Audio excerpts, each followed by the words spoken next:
for England to look forward and go with Mo. It's simply the time to focus on winning this one. And she's got a touch, it's in, that's the breakthrough! And the captain gets it. Steph Orton, 1-0 England. It's a decent ball into the far stick, it's 2-0 England. It's Nikita Paris. What a lovely header. Scores. Smiles all round. 3-0 England. That's a penalty. Frank Kirby is to make it 4. 4-0 England. 2 wins from 2 in the World Cup qualifying. O'Malley gets off to a competitive winning start as England's interim manager. Mo Marley's first competitive match as interim head coach resulted in a comfortable 4-0 win over Bosnia and Herzegovina. Tonight, the Lionesses will be looking to add 3 more points against bottom-placed Kazakhstan. Hello from a chilly Colchester Community Stadium where I'm with Rachel Brown-Finnis. Alex Scott will be joining us at half-time. She's currently moments away from receiving a special presentation from the FA to acknowledge her stellar England career of 140 caps. Well, Rachel, another good result for England on Friday night, but did you see any of the Mo Marley influence in that performance? Yeah, there are a lot of characteristics of what Mo Marley does with the team. She's very methodical in her planning. She'll have worked out what game plan was required to break down Bosnia-Herzegovina. The England team were very patient in what they did, consistent, they never panicked, they flew out the blocks in the second half and stuck to what they planned to do, and it worked. It did indeed. Well, earlier today in Zenica, Wales beat Bosnia and Herzegovina 1-0 with a goal from Kayleigh Green, and there was also a late penalty save from Laura O'Sullivan. That result means that Wales are 4 points clear at the top of Group 1, although England have 2 games in hand. And that is including tonight's game, of course, Rachel, where they make 7 changes, some experience coming in, but also a debut for Keira Walsh in midfield. Yeah, and fully deserved. The Manchester City midfielder is pivotal for a club team and has been given a chance here for a full debut cap. She's playing alongside 2 Centurions, Jill Scott and Farrah Williams, and if she needs any help, I don't think she will, she'll get it. So yes, a lot of changes from the first game before the weekend. I expect they'll play the same way, tease the ball through the midfield, players running on forward, no need to really defend too much, and goals, goals, goals. Well, let's hope you're right. It's time now to join your match commentators. Jonathan Pearce is with Sue Smith. Thanks very much, Ailey. Good evening, everyone. Absolutely freezing in Colchester. An icy wind is bone-numbingly unfriendly. Now or never for Mo Marley to try and convince the FA she is the person to lead England forward. Final match of her 3 in charge of as interim manager, and of course a repeat of Friday's performance levels. Another big win here tonight to make it hard for the FA to ignore her claims if she wants to take on the political and media demands that come with the job. I'm not surprised that she wouldn't want to take that on, and I wouldn't be surprised if Nick Cushing of Manchester City is the choice if Mo doesn't take it on. But the only thing that matters tonight for her and England supporters is a win. Crowd has no doubts here on a cold night. England ranked 3 in the world after all, 63 places above Kazakhstan, who've lost all 3 of their group games so far without scoring. They were good enough to win a pre-qualifying group stage against Estonia, Georgia and Latvia. This is another level though for them. They will be a little bit more open than Bosnia were on Friday. Yes, they will man mark in midfield. They won't sit back as rigidly though. England are expected to find room in wide positions. They are expected to comfortably stretch their 15-year unbeaten home record in qualifiers. The 2 sets of teams down below us, England with the white shorts to the left of the halfway line, and to the right-hand side, Kazakhstan. Get ready for a special presentation to Alex Scott. 140 caps, Nice Sky mascot tonight as well.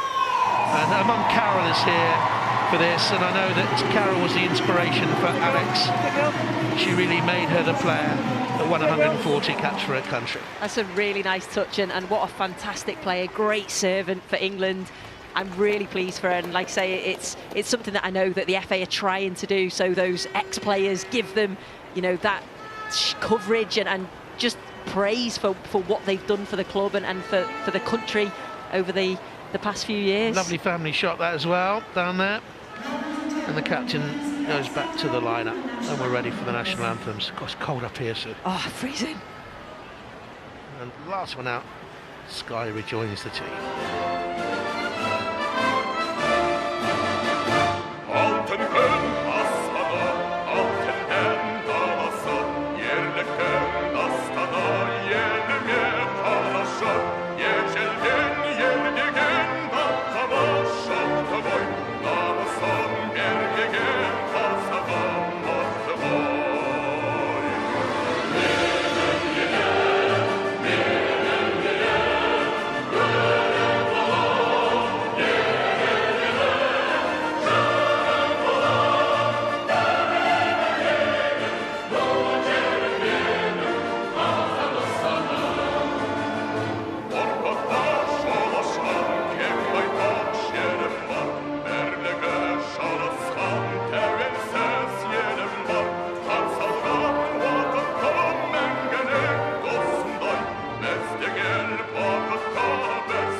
On. Wonder whether this will be her last game. She's a lovely lady and a very good football coach. She's done well with England so far. Makes 7 changes from Friday. She's bearing in mind the need to freshen legs, give everyone a chance to show what they can do for her. And in the case of Jodie Taylor's return up front, she's mindful that Kazakhstan will keep a higher line, so there will be more space in behind for the Golden Boot winner from the summer. Karen Barty's back in goal for the first time since her Euro 17 injury. Gemma Bonner gets her first competitive game in 3 years. Farrah Williams extends her record number of appearances to 167. She'll be the sitting midfielder. Kira Walsh of Manchester City will play higher than she does for her club on her England debut, and Jill Scott plays for the first time in this campaign. Mel Lawley has her first start after 2 good cameo roles from the bench. Now Karen Carney would have played, she injured her ankle yesterday, so Nikita Parris stays in. I think that's a real nice balance between experience and youth, and I think you mentioned Jodie Taylor. I think she'll be key tonight. I think playing on the back shoulder and looking for that space in behind. They've got pace either side of her as well. Kazakhstan unchanged from Friday's defeat in Wales. 6 of the players come from the domestic champions BIK Kazakh. They're all ever present in the group so far. It's a small talent pool as yet in women's football in Kazakhstan. Kyrgyzbayeva and Vildanova will man mark. Karabayeva will be their only genuine striker, and Chelezniki in goals once on the end of an 18-2 aggregate Champions League defeat by Alex Scott's Arsenal, and she was playing for a different club. There's the referee from Belgium, and it's Louis Otta, and the captain of the away side, Kyrgyzbayeva. They haven't got the results that Bosnia-Herzegovina have had. They beat them 2-0 in Kazakhstan, but I think they're a more open team than we saw from visitors on Friday night. They are, and I think that will probably suit England better, the fact that they will actually go for it. I think they'll be very direct. I think there'll be a lot of long balls, but I think England can exploit that space in behind, the space out wide. I think if you can get the likes of Farrah Williams on the ball, players that can get on the ball, make things happen, I think England shouldn't have a problem tonight. And we've actually seen a picture of us up here on the gantry on the roof of the main stand. It reminds me of a picture of my granddad and grandmother down by the seaside at Trevone, near where we used to live in the 1930s. We've got blankets on, and it's not flattering, let's be honest, up here, is it? Speak for yourself. It's not flattering, but it's keeping us warm, so I'm happy. Here we go then. Oh, it's a bit parky. And England are going to get us off and underway, kicking from left to right. We'll have more chances. The game goes on to Sue to talk about the role of these midfield players. Here's Jill Scott, our way towards Lucy Bronze. Bronze into Farah Williams. Jordan Nobbs was key in that role on Friday, keeping the ball moving very quickly, covering ground very quickly. Jodie Taylor, I think it's interesting that Farah Williams coming back in, so Mo Marley is saying, look, whoever it is, we'll get a roll, whatever the age, that's offside against Nikita Farah's flag was raised a long time before she got the shot away. She's showing here, whether it's Farah, you know, at her age, what is she now, 33, or a youngster like Kira Walsh, there's part for everyone to play. Yeah, of course there is, and Farah Williams has been excellent for her club, Reading, and what she has been doing, she's been playing a little bit further forward, so she's been playing in that number 10 role, so it'll be quite interesting to see how she adapts back to the holding midfielder, if you like. And Kira Walsh, I've not seen her in a more advanced midfield position, so again, it'll be interesting to see how she deals with that on her first start. And Barnsley back in goal, trained very well according to the England interim manager. No reflection whatsoever on Siobhan Chamberlain's performance. She played very well in France, had a late error. She played very well on Friday. I think again it shows the genuine competition between the two. Definitely, and you've got Carly Telford as well, who's the reserve keeper tonight, another good quality goalkeeper, and that's something that we've wanted for years, that competition in that position. See little cones down on this touchline there. Anyone who's been involved in youth football and you haven't been able to afford a respect banner for your club, you'll know what I'm talking about. You go out there on a Sunday morning, you lay those cones down, don't you? You get people a yard or two behind the touchline. It's going to be a throw to England, and it's going to be taken here by Nikita Farah. She's wearing 16 and not 7 because Karen Carney had that shirt number and dropped out yesterday with an ankle injury picked up in training. Here's Farah Williams. And she has Mel Lawley away on that left-hand side. She'll skip inside the fullback and get the cross in, and it's a bit of a dodgy piece of goalkeeping by Shaleshniak. Wasn't greatly opposed, could have caught, didn't. I think that was something that England highlighted, that the goalkeeper will make the wrong decision at times, so she may punch when she should catch, and vice versa, and you can see there it was a little bit shaky. Well, they have made a change to the formation straight away because Bortnikova, the wide right midfield player, is playing as a right wing back, so almost gone as a 6 at the back, with the wide midfield players playing as additional fullbacks. Nikita Farah gets the cross in. Again, goalkeeping was not confident at all. She's dropped the ball. She plays for the champions. They've won 16 games out of 16 this season. She's played every minute of this qualifying campaign. Take a number of international appearances beyond 20, but she's looked very jittery. This will be the biggest occasion they've played in against a team ranked 3rd in the world. And Alex Greenwood of Liverpool, earning her 26th international cap for her country, played on Friday, will take this. Very good at set pieces. In it comes, and it's whipped away there by Adila Vildanova. Greenwood, left-footed, allowed to come inside. Look at the number of blue shirts. Well, far from being a little bit more open as they have been so far in the competition, they have gone ultra defensive. And this could be more frustrating than England felt it might be. I thought they were going to come out that little bit more, but whether they've thought first 10 minutes, try and keep it tight, try and build your way into the game, but at the moment there's just a really low block that England have got to try and break down. It's one thing to plan to play it through the thirds, but when you're effectively only playing in 1/3 of the pitch, to come up with another method to get around packed defence. Yeah, and that's where the movement's key. The quick play, the 1 and 2 touch, can't hold on to the ball. And I thought England were very good at that on Friday. Farah Williams just inside her own half. Steph Horton had an excellent game against Bosnia and Herzegovina. You named her man of the match, and she was saying afterwards that's the first time since the Olympics. I think first time for England she's been named man of the match, which is quite staggering. It is. There's Mel Lawley. I think it's really well deserved. I think she really led by example that night. 2 goals isn't bad for a centre half. And that's going to be a goal kick. It was quite nice. I actually asked why she didn't take the penalty for a third, but she's fully believes that whoever is the penalty taker should take the penalty. Were you interviewing her at this stage, or were you just bothering her? Just bothering Sorry, her. just 5 minutes gone, 0-0.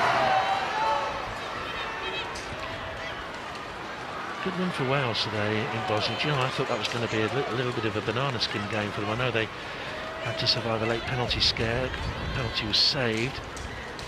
But, that's a very important victory for them out there. And it means, of course, well, there's the coach, by the way, of Kazakhstan, a wily old 71-year-old, Alpay Yamintayev, who took over after a very disappointing European qualifying campaign. They've all been fairly disappointing, let's be honest. They've never qualified for any major. But we have to put in context, these England players are playing some of them Champions League quarterfinals coming up. They're all fully professional paid players now. They're playing against amateurs. Yeah, there's such a huge gulf between the two teams, and I think you can see that by how they've set up. Lovely turn by Paris. Infield, looking then for Kira Walsh. She played for the under-15s when she was 12, the Manchester City player. She played for Mo Marley's under-19 side. And she won the Nordic Cup at under-23 level. This is her first senior call-up.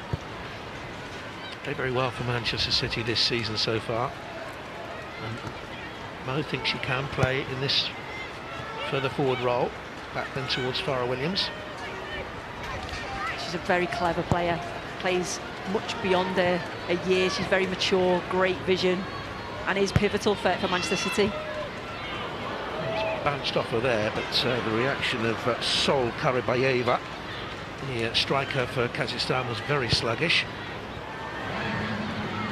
Walsh plays away then towards Lawley. She had 2 options there, over the top for Jodie Taylor or out wide to Alex Greenwood. Did she choose the right one? I think if it had gone in the top corner, you would have said yes. Well, there's plenty of things I've said with hindsight.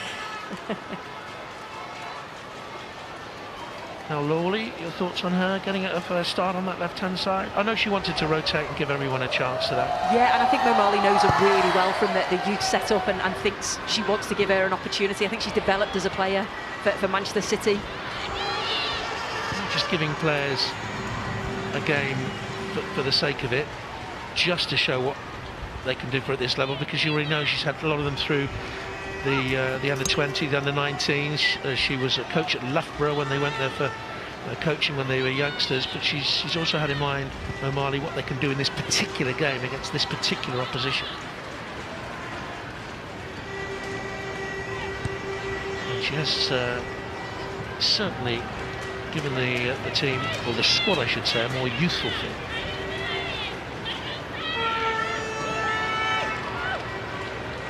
Taylor, and to Greenwood, and then to Walsh with a touch on.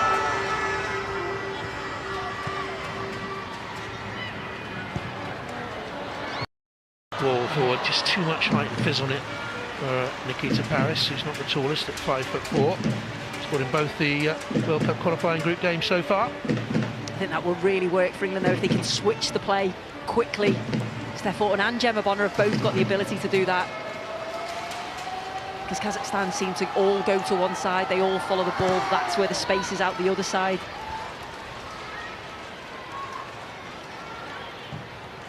Just dug away by Vildanova, another player from the champions of 2017, played in the Champions League this season. In fact, they won away goals against Glasgow City, the champions of Kazakhstan.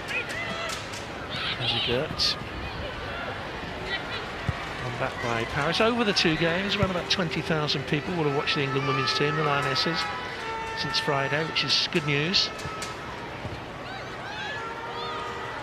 And back strongly by Bibigul Nurisheva from the Ochkipet team. Finishes runners up this season.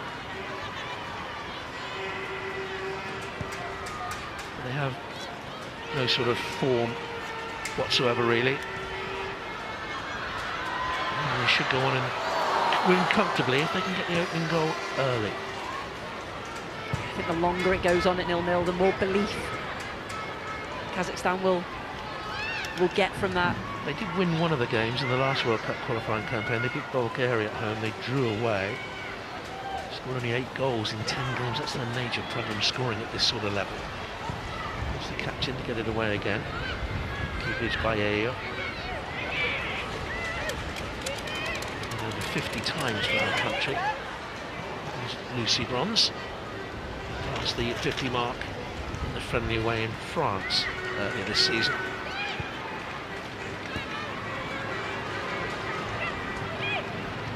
Greenwood. Not a good ball forward, cut out by Vildanova.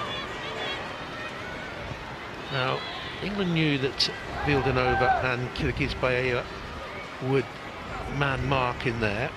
So how do they, and the people they will be marking will be Jill Scott and Kira Walsh. There you are, straight pressurising Jill Scott. So how do you get beyond that, Sue? You like asking me these tactical questions, don't you? They've got to move the ball quickly, they've got to interchange positions from midfield, or you bypass them, you get the ball out wide, that's where the space is. Is that the right answer, Coach? I don't know, too cold to think, to be honest.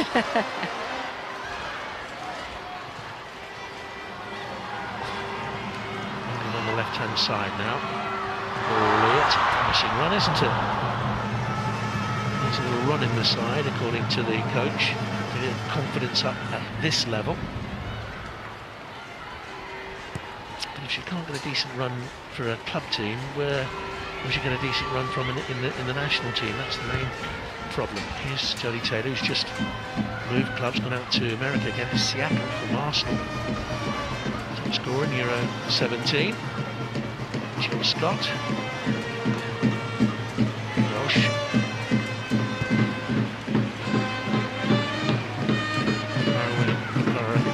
Williams back again then to Kira Walsh. Often tell a genuine attacking midfield player from a defensive midfield player. The way they immediately look to pass them, or if they're looking to pass them square or back, they're normally more of a defensive-minded midfield player. To Jodie Taylor, rolls between the gaps, strong, good turn. Decent chip, that's got to be a penalty, hasn't it? Nikita Paris was absolutely crumpled from behind. Castanova was there.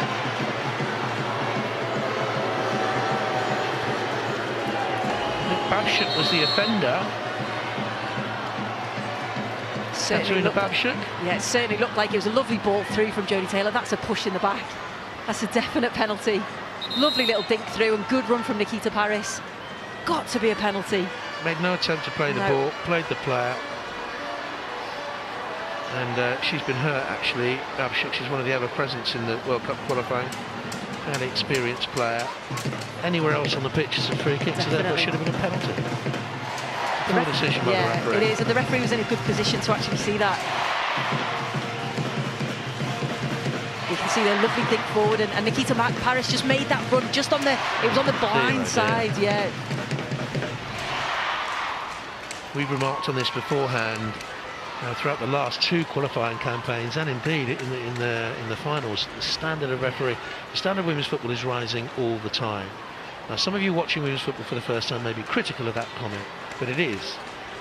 Statistically, it is. Technically, the people who know about these things will tell you that it is. But the standard of referees is not matching that development. I don't think so. No, I've got to agree with you, and I think there's a lot of good referees out there now, but I think there's a lot of times we watch women's football international games and that standard still isn't up to the quality of the play on the field. What sort of position it is for the referee to be in? She had to look through a forest of players.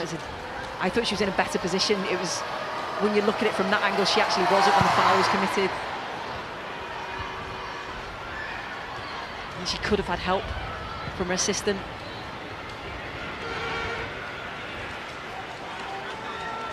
Cara Williams. There's Mel Lawley. Look at 7 games for Manchester City, has scored a goal. And flying, of course, again. Walsh. Just got flicked it on. Chance, goal, England lead. First goal for her country by Mel Lawley. Great play from England, I have to say. That's what you have to do, move the ball quickly, get the ball out wide, get that good delivery. I think it's Jill Scott who actually leaves the ball, but Mel Lawley, great wing play. Here you can see, just as the ball's delivered in, Jill Scott just leaves the ball. Awful defending. But Mel Lawley comes in off the line, gets herself into a good position, good first touch which sets her up. But that's good play from Jill Scott. She was aware, she knew that Nikita Paris was behind her, Mel Lawley was there. And that's a cool, calm finish. Not really known for a goal scoring at Bristol or Birmingham, and has 2 or 3 for Manchester City, but that's a great moment for her to score her first international goal in her first start for her country. And England 1, Kazakhstan 0 is the scoreline after 15 minutes. England looking to make it 3 wins in 3. At the moment they're 4 points behind Wales, who of course played a couple more. This hugely impressive qualifying record should continue tonight.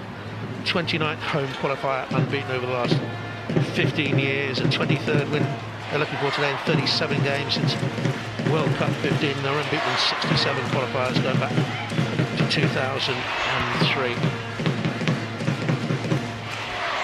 They've won 24 home qualifying games in their last 27. That old saying in football, you can only play the team that's in front of you, and his team at the moment has it all to do. It's fairly unmoved down there. Sometimes it is so difficult to play against a team like this that are going to sit back, and they show no adventure to get forward. Scott, just a little flip there off Ida Gastanova. It's going to be a corner. The Kairat's player. Kairat was the team smashed by Arsenal in the Champions League 18-2. That's not 4 years ago.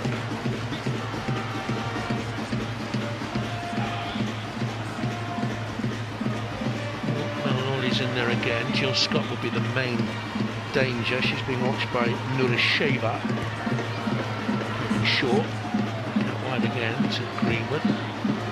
Block from Jodie Taylor. And comes the resulting cross, and away again by Vildanova, seeing a lot of the ball. Decent player. She only missed 20 minutes of this qualifying campaign. She came off early in the 1-0 home defeat by Wales. Most of this Kazakhstan team played through the European qualifying championships for the Netherlands 2017. And we had such high hopes for England. Those hopes got higher and higher and higher until the burden of expectancy was too weighty in the end.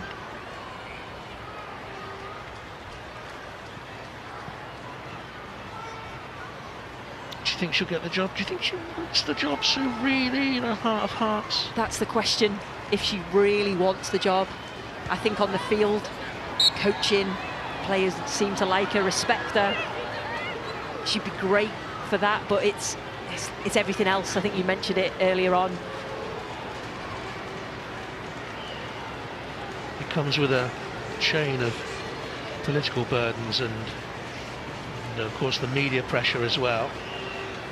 But, having spoken to her on a couple of occasions, she comes across as incredibly genuine. She is. And I think that's why the players respect her, because of that. If she's been a player, she knows what it's about, she knows how to manage those. And I think what has been important, she's kept the progression brought about under Mark Sansom going. Yeah. You know, it would have been very easy for momentum to stall. What everyone thinks about the last 6 weeks or so, Mark Sansom remains the only man who's taken England back-to-back semis in major tournaments since Sir Alf Ramsey. He moved the English game on in great strides, and that's not just me saying that, that's the players in this squad. I don't think you can ignore what he has done for the game and for the England team.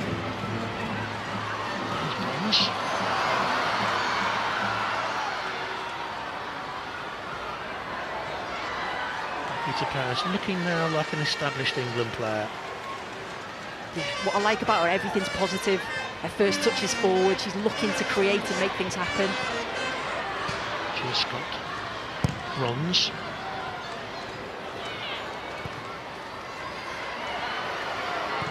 Parker ball Welsh. Harris was onside. Good thinking by Sheleshnak. When she first came in, she reminded me of a brilliantly talented actress on the stage, on a debut in the West End, just a little bit nervy, and now she's really flourishing and enjoying the spotlight. Yeah, she is, and it's just that confidence of playing in the senior squad amongst some of the players she's probably seen as a role model. She's only young herself, but she's established herself in the Manchester City side and now in the senior side, and she looks just like she's been there for years now.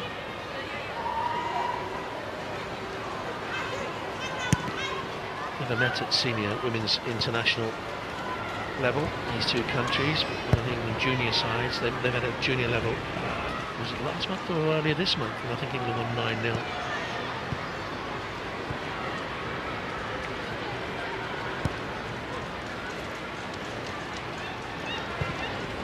Here's Williams.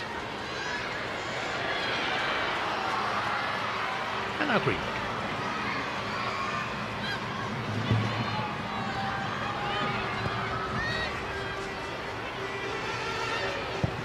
Williams, good ball into Paris, she's offside. One count, fans behind the goal, didn't see the flag. Oh, she's saying no way, No, let's she doesn't see. think she is. I think she's on. I don't think she's offside. I think that's a great timed run from Nikita Paris. Lovely ball from Farrah Williams, spots the run, I think she's in line. Heads the ball back, that's clever. She could have gone for goal there, but she's seen the run, and I think that should have been a goal, personally. We agreed on something there, it's a miracle. Let's see if we agree on this one. Can you go down 2 flights of stairs and get me an extra blanket? Here's Scott. Paris. The ball line. Too much weight on the cross. Greenwood has kept it in. All England looking for Scott. Now Jill Scott, having got into that position, and she certainly was hungrier for the ball than the defender. Babchuk should have scored from there, and she'll know that. She'll be disappointed with the end product.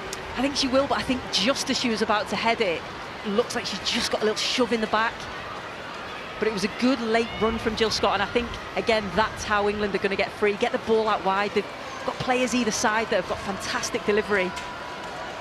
And if she makes those late runs, there's no way Kazakhstan defenders will pick her up. Midway through the first half, England 1-0 up. And here's Lucy Bronze. Archers with confidence. Here comes the ball, and a great cross. Eased away by Kozhakova, the right back. She was off with about 25 minutes to go on Friday. Nice game. It's worked out of defence. The best appearances by Nurisheva. Didn't look comfortable with the ball at her feet.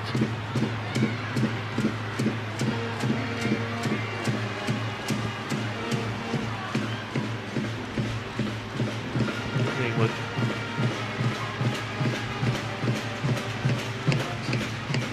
Horton.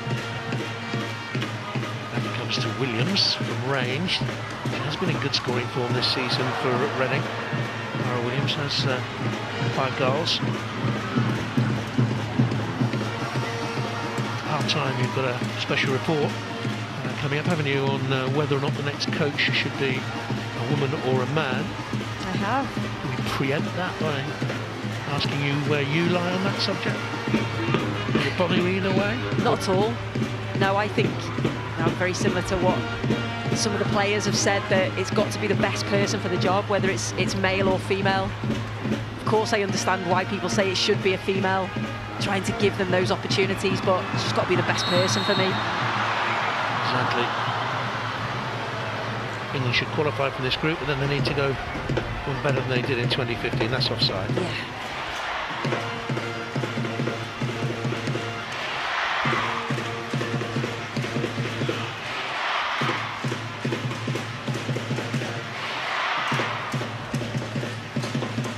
That's on for me, that one. Definitely onside. Good setup, wasn't it? And a neat finish. Terrible reaction in the middle. I think it was Nurasheva again. At that stage, well, maybe she did hear the whistle, but It's just the body position's all wrong defensively. But again, that's where Nikita Paris has grown, I think, as a player. That decision making. Average crowd here this season for Colchester, just over the 3,000 mark. This game here is against Exeter on the 9th, I think. And certainly, I would say around about 9,000 in the crowd tonight, maybe not quite that many. Just stabbed away by Kyrgyz Bayeva.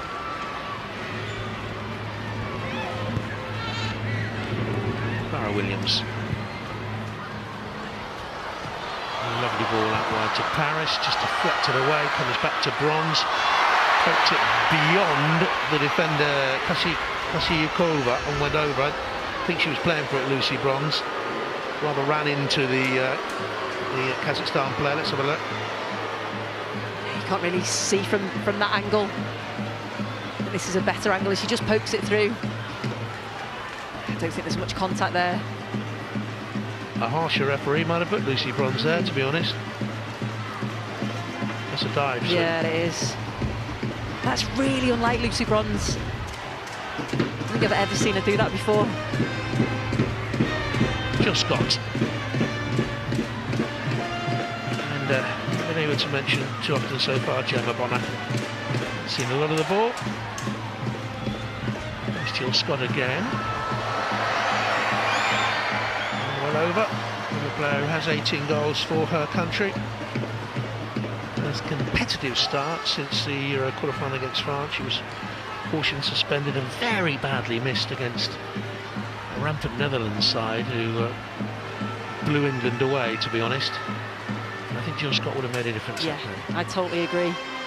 You know exactly what you're going to get with Jill Scott. She's always going to give you 100%. And I think sometimes we don't talk and credit her enough for her ability on the ball. She's looking to play in her 7th major finals for England in the summer of 2019 in France, where she plays, of course, for Lyon there, a couple of points clear at the top in France. There's Gemma Bonner. Last time she played a competitive international, September 2014 against Montenegro away. It was a close affair. Montenegro 0, England 10. Bronze. On quickly by Scott and Nikita Paris, and they wanted to use the widths. They thought they'd have joy in the wide positions, and certainly on this right hand side Nikita Paris is having a happy first half and gets it back again.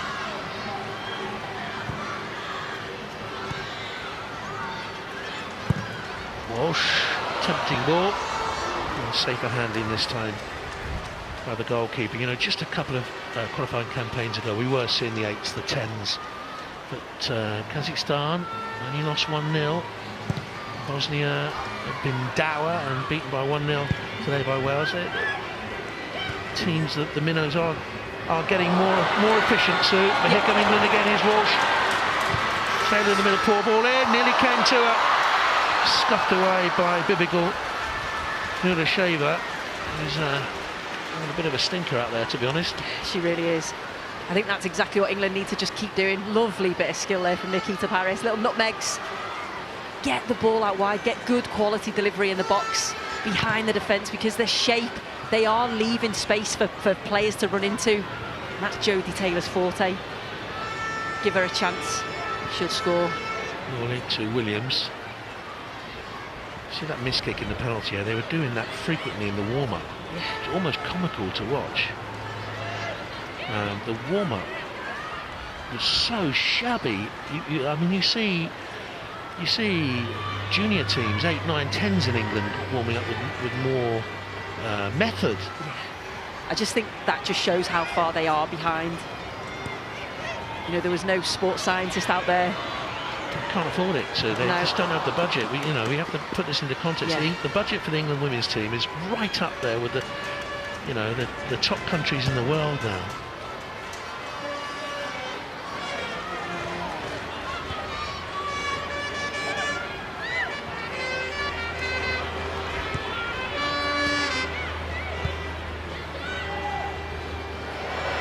Scott. One's helped it on. Walsh. There's Williams. Could drive on from there. They've only got one up front, Kazakhstan.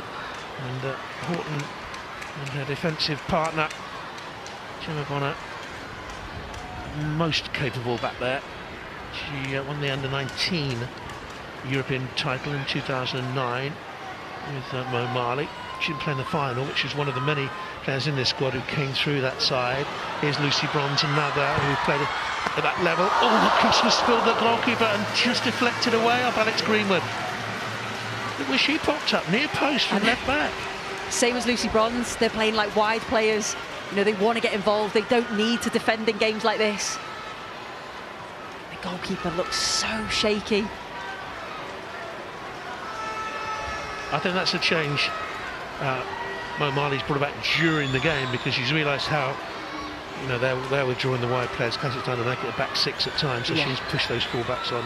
Just get forward. If your wide players come in, play as a winger. If they stay out, then go and underlap them, and Lucy Bronze is great at that. She naturally does that anyway.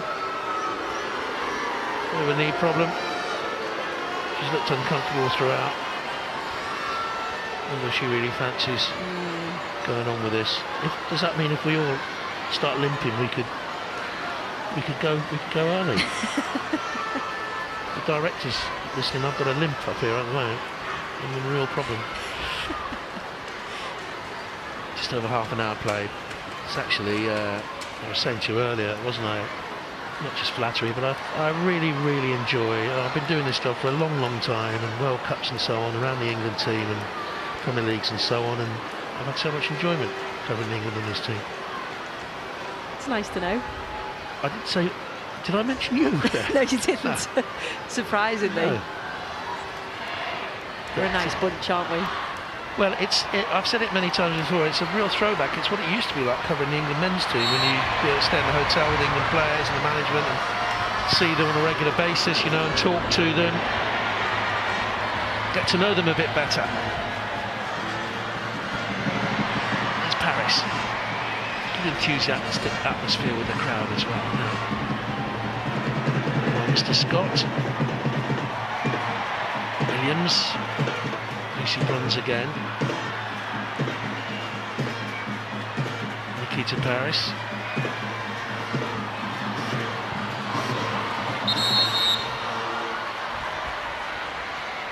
I wouldn't mind betting Lucy Bronze gets a goal tonight. And the way she's pushing progressively forward on the right hand side.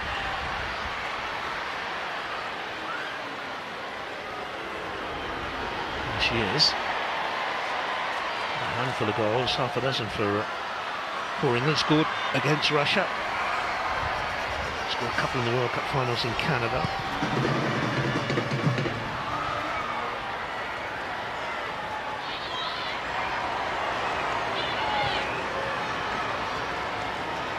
Here's Horton.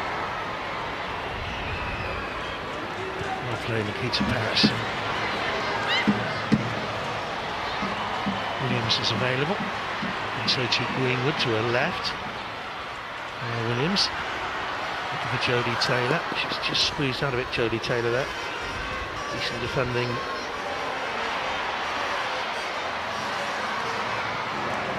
They need to be patient. Yeah. Which is what Mo Marley's called for. But I think they were very patient in the European Championships in the summer at times. Out towards Greenwood! Saved by the goalkeeper. I'll do the world a good, the goalkeeper that. This is a superb technique though from Alex Greenwood as the ball's bouncing just on the half volley. Goalkeeper just gets a hand to it. This is a difficult technique as you're running, but what a technique that is.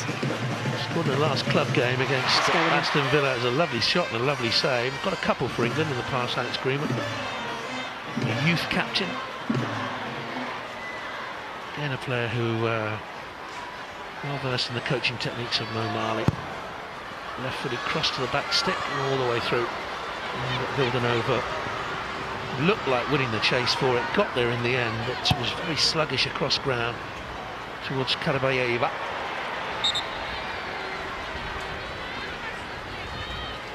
She scored against Switzerland as an international centre forward in November 2011, Karabayev. I can't remember her scoring. I can't find any record of her scoring since then. She's so isolated up there. When she gets the ball, she holds it up, but there's no runners, no support. Surprised she's only scored one. They have, when they played a 4-4-2, had Jumbai Kizi, the 17, up with her. She's close to the ball. They're playing in a much deeper role today. Paris. That's a strong and fair challenge. Nothing wrong with that. Babshuk.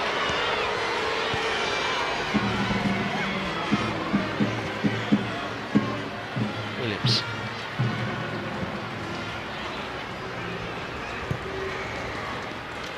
Dug out by Koshasheva. Her 4th international of her country. All her internationals so far have come in this group. Jill Scott, that's Greenwood screaming for you. You can hear from right up here, we're on the top of the stand. Her shot's deflected this time. Just a little deflection off Kazakhstan, I think it was. Just watching Jodie Taylor, it's so difficult for her to get in the game. She's trying to come short to feet. They're terrified of her. They've got, at times they've got 3 on her. They have.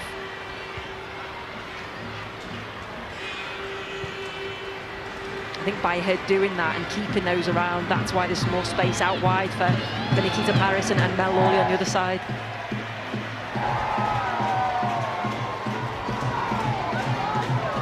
It's Horton.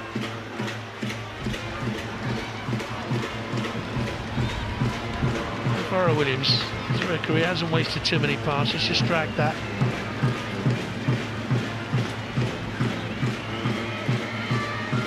Tickets available now for the England game against Wales, which is being played at St Mary's on Friday the 6th of April. Then they go to Bosnia.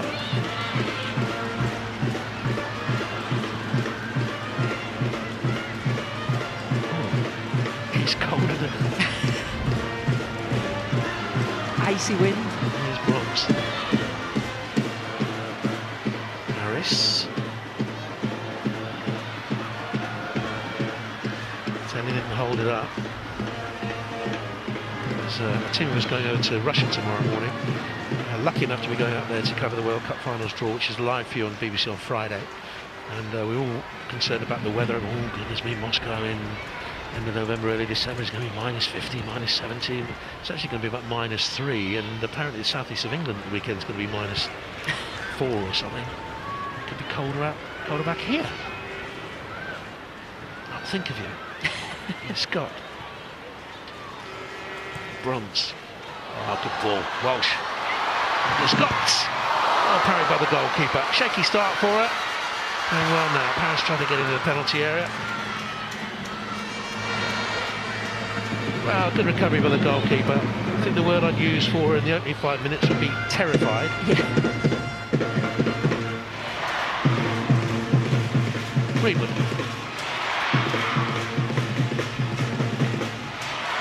Lawley, the goal scorer. Walsh. Williams has a dip. Came off the goalkeeper. Antenna's offside. He wouldn't have counted anyway.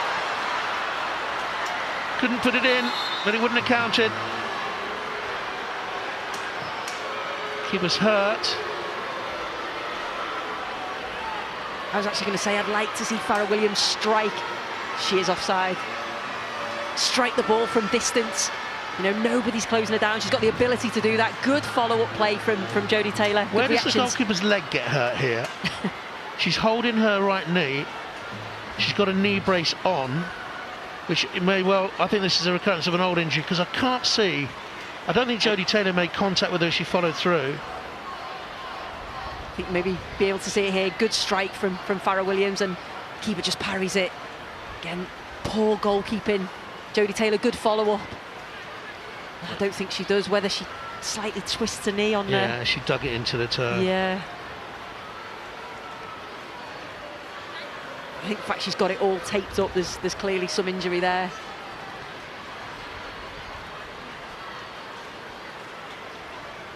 Who are your injuries at the moment? I'm all right at the minute. I mustn't grumble about myself, to be honest.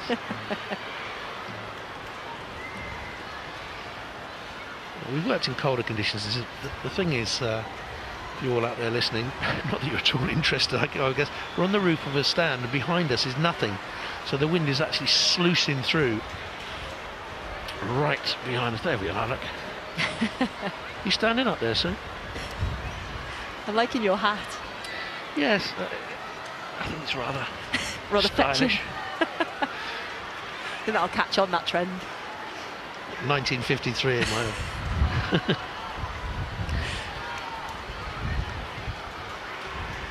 Now, all our decent clobber at home, as anyone of you's got teenage boys and girls will know, anything decent you have tends to get nicked, taken out to parties, never to be returned.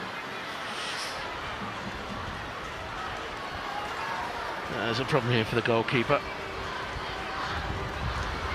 The second choice goalkeeper, Irina Sandarova, would be making her debut.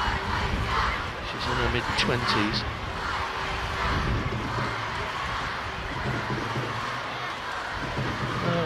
When she was injured before, she went down. Did you notice the first thing they made her do was take a goal kick, which isn't particularly sensible.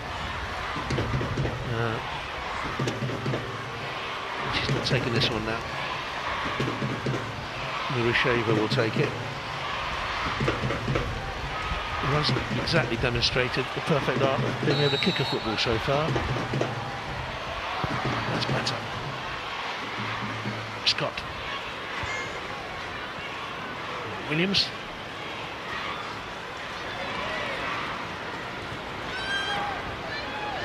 She was a little bit dawdly there, wasn't she?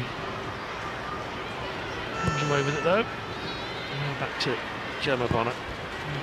Good season with Liverpool Football Club. Yeah, she really has deserved to get called back into the squad, and I'm really pleased for her. She's got the start tonight. Ashley Scott. 3 minutes left in the half. There will be significant stoppage time. And it's a corner ball. It's deflected off Babchuk. Just a minute of the group stages so far.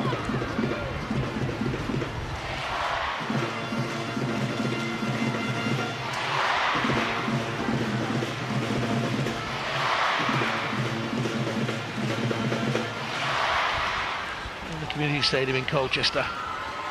Some cheers going around now for England. Greenwood with it. Good run from the back, really good run in there by Bonner, not yet cleared. Scott, he's about to Paris. Greenwood again, settles left-footed, in it goes, the captain rises. She's there again, to Horton. And it's fair to say she's had better efforts in her career. Yeah, she'll be disappointed that second one. Good delivery again from Alex Greenwood. Two very good whipped-in balls. Steph Horton does well there initially to get the ball back into the danger area, but she just completely leans back there, doesn't she?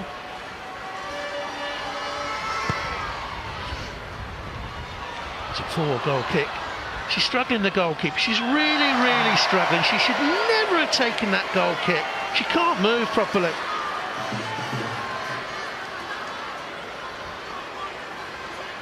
They clearly don't have any faith in their reserve goalkeeper. Well, they've got to get her on because she can't. They shouldn't be allowed to risk further injury to a player. No.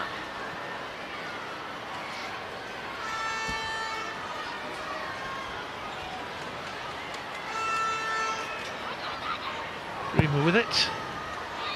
Towards the heart of the penalty area, partially cleared, nearly came out to Paris. Here's Walsh, sensible ball. Williams opens up the body to just give herself a little bit of room, gets a shot away. And again, the keeper hobbling after making the save. Anything to either side of it is going to go in. And I think Farrah Williams has thought that if she can get any sort of power on her shot into the top corner, the goalkeeper will have absolutely no chance. Some of the goals she scored this season, Farrah Williams, one from the halfway line. Kira Walsh is enjoying herself. She started off not particularly high. That's a poor one. That's a poor foul. Gastanova. Flattened Lucy Bronze, gets a yellow card. Just deserved yellow card. So late Oh, A little bit of a slip. that was okay. And it goes to Nova. Kairat club. Third this season in the domestic league. 4 minutes of stoppage time to play.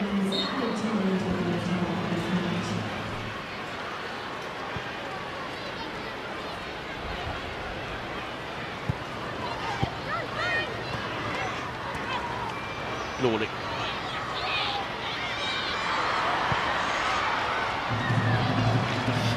Drops the ball thudding into a midriff. And bench for England. Attacking wise, Izzy Christensen's there. Fran Kirby, Joe Potter, Jess Carter, Leah Williamson. All on that bench with Carly Telford, the goalkeeper. Good ball by Williams. Steph Horton in a hurry to get on with things. I think that's a problem when you're playing against a team that you know aren't going to come out and attack you. Sometimes you can be a little bit lazy with your passing, and at times England have just done that in the last probably 5 minutes or so. A minute into stoppage time. I just thought that Gabby George might be on the bench. She's in the squad, of course, called up for the first time, the 20-year-old Everton player, but it's been good experience for her to be around the national team for the last week. Everton player. Big game for Everton tomorrow against West Ham United. For die-hard Evertonians. You there? I am there, yes, as a fan tomorrow.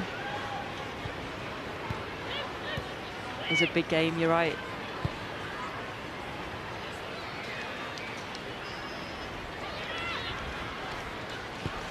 The England captain, Steph Horton. 94th international for her. Lucy Bronze. Put away by Jumbai Kaizi. Each of the England substitutes have been warming up. It's purely just to literally keep warm. They've sat down again.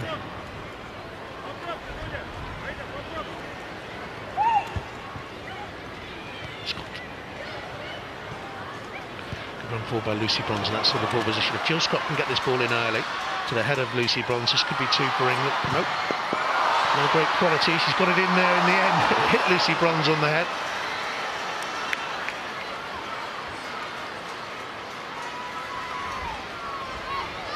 I wonder if Jill Scott could have just done that a bit quicker. Just took that extra touch. If O'Malley needed to make so many changes tonight with the 7. There's Bronze into Scott. Williams. There isn't the same sharpness or rhythm about England there was the other night. I think they started with that. I just think as the game's gone on. I think because of the way Kazakhstan lined up, one or two of the England players aren't too sure what they should be doing. Yeah, it's so difficult. Like I said, I've said it on numerous occasions. I've played against teams that sit back and defend like that, and you do have to stay patient. You've got to keep that tempo up, even though they're not playing any sort of tempo. Talk from Sue coming up at half-time on the next England manager. So stay tuned for that. And there'll be discussion there of Mo Marley and our tactics. Alex has rejoined the presentation team down there. Hayley and Rachel after her special presentation. It was a lovely moment for me, that. Yeah.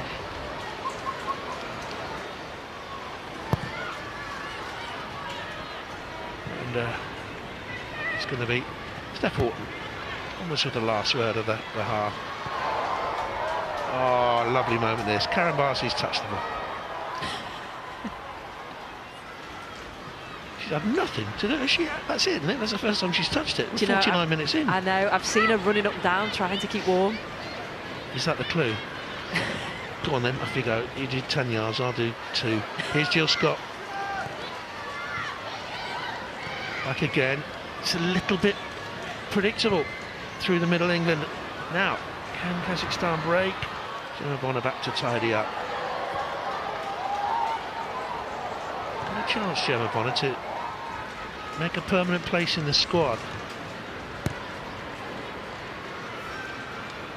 Stone, of course, was here, is injured. Laura Bassett's these days playing in Australia, unavailable. Nikita Paris. Sloppy passes by England. Jill Scott. And the half-time whistle blows. England in the lead. We expect them to be more comfortable than this. Now Lawley scoring her first goal for her country after 15 minutes. They had one in the back of the net, ruled out for offside against limited opposition, stubborn opposition who are playing more defensively than we thought they would actually. But England lead at half-time. A goal to nil.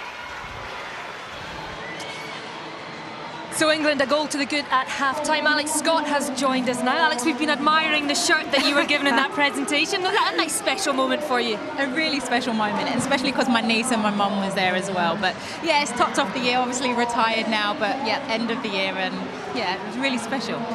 Half-time on Friday night, it was 1-0 to England. Half-time tonight, the same. Will Mo Marley be pleased in the dressing room right now? Yeah, I think there is some things that we can tidy up on out there. I don't think we're seeing the fluidity in England's play as we did on Friday. I think a couple of passes have been sloppy. Our end product at time are crosses. So they're the things, I know I'm demanding higher standards, but I think they're the things that we can clean up on. It is Mel Lawley who got her first England goal, Rachel. It was a goal made in Manchester. It came from Walsh through Jill Scott and finished by Lawley. And it is deserved goal for their pressing in the first half. Absolutely, and it's always worked when you get the ball out wide, whether it's Lucy Bronze or whether it's Nikita Paris down that right-hand side. But it's a lovely ball in, speculative. Jill Scott on over, and you know, a nice clinical finish in the box from Mel Lawley to get. I think it's only a first start for England in senior shirts, and a fine finish. I mean, it should be more than that, but it's a quality finish. 6 players on the pitch tonight from Manchester City. No surprise, it was a combination of that. And I think you see in that first half, most of our play, like on Friday, has come down this right-hand side with Lucy Bronze and Nikita Paris. So I think we need to keep targeting those 2 players, get the ball to them. I would like actually to see Nikita stay wide a bit more, because at the start of the game, she was really getting 1v1s, taking her player on and looked really dangerous. And the tempo's good, it just needs to be 1 and 2 touch to keep the ball moving quickly. Yeah, you mentioned Nikita Paris. She has been involved a lot. She was screaming for a penalty yet again. What is this for you? This is definitely a penalty. The player had no intention of going for the ball, and rightly so. Kita is screaming for the penalty, and she should get that. Yeah, smashed through the back of her on a blind side. Absolutely. There's no question that you could. There's no argument you can make for that not being a penalty. She had one in the last match against Bosnia-Herzegovina, didn't get given. So that's 2. Why is she not getting them? I don't think there's any particular reason. I think Nikita gets herself in good positions where she's getting get the body between the ball and the player, and as a consequence often gets bundled over in the box. England did have the ball in the net again, and it was Nikita Paris in another great position. It's a great but it was given offside. Yeah, it's a great run for Nikita. When you watch the replay, she's right in line with the centre half, and you can see there just on the replay. Yeah, she's beautiful. onside. But she has the real sort of composure of mind to knock it back for Jodie Taylor for a simple finish, which would have been England's second. It should have been England's second. Yeah, it was a great position from Paris. She's got so much, they are playing a much higher line than on Friday night than Bosnia played, and it is giving Paris space to get in behind if the ball comes in. We're seeing Nikita Paris really grow in an England shirt. She was the dangerous player on Friday, and she's showing it again, and that's what you have to do. When you're given the opportunity to play for your country, you have to grab it with both hands, show what you're about, and she seems like she's playing with this freedom about her. Yeah, with that high back line, it gives fast players the licence to push on and pull back that back line and feed on that space in between. There has been a lot of England chances. Like you say, they should be and could certainly be further ahead. This one is a great save from the goalkeeper. Yeah, great, a wonderful technique from Alex Greenwood. We know she's all about technique from set pieces, from open play. She does very well to keep that under control. England have created a lot of chances. This was a pretty weak effort from Jill. Shooting's probably not top of her no top trumps qualities. And this one with Jodie Taylor, and this one actually was offside. Thankfully. I think the players in the changing room at half-time, they should keep saying to each other, look, we need to keep shooting this goalkeeper. Brown, I'd let you comment on the goalkeeper more, but she seems like she's very unorthodox, so get those shots and you have to follow in, because she doesn't seem to be catching anything, or so she's keep shooting. Unless you can't catch, She's also obviously struggling with a little injury. But earlier on today, in the same group, Wales travelled to Bosnia and Herzegovina. Yeovil's Kaylee Green took advantage of some poor home defending to round the keeper and score the only goal early in the second half. Bosnia and Herzegovina were awarded a late penalty when Alma Kamaric was fouled, but Laura O'Sullivan kept out the spot kick, which means Wales will finish 2017 as Group 1 leaders. Their next game is against England in Southampton on April the 6th. This table is as it stands, so there could just be a point in it when those two meet, which will be a very exciting match. In Group 3, Northern Ireland recorded their first win of the campaign with a 3-1 victory in Zelina after coming from a goal down, with strikes from Julie Nelson, Rachel Furness and Cara Milligan. That means that Northern Ireland remain in 4th place, but they do now have some points on the board. In Group 2, Switzerland beat Albania by 5-1. Chelsea's Ramona Bachmann getting a goal in that match. Scotland play Switzerland in April, which is their next big match, so Switzerland will be 6 points clear when they play Scotland. Scotland with 2 games in hand. Well, the FA's search to find the next permanent head coach of the England women's team continues, but should it be a woman or simply the best candidate? Leading figures in the sport have different opinions, as Sue Smith reports. Some of the biggest names in women's football in this country, including Hope Powell, who was in charge of the England team for 15 years, have come out strongly and said that Mark Sampson's permanent replacement should be a woman. So I've been speaking to a number of high-profile women in the game about this, including the head coach, who currently occupies the national hot seat. I think it's great that first I've been given this opportunity, because it actually is aspirational for other female coaches. I never thought when I was a coach that I could actually have a career pathway for coaching, you know, as a female.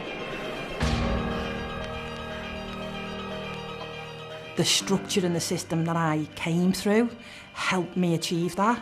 So I'm like, me personally, I think it would be great if it was a female.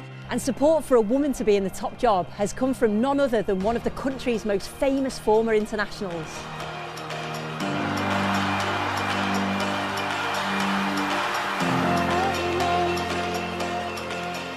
I would love to see a female in charge. I think there's some very good female coaches with vast amounts of experience in the women's game today that I'd love to see one of them get the job.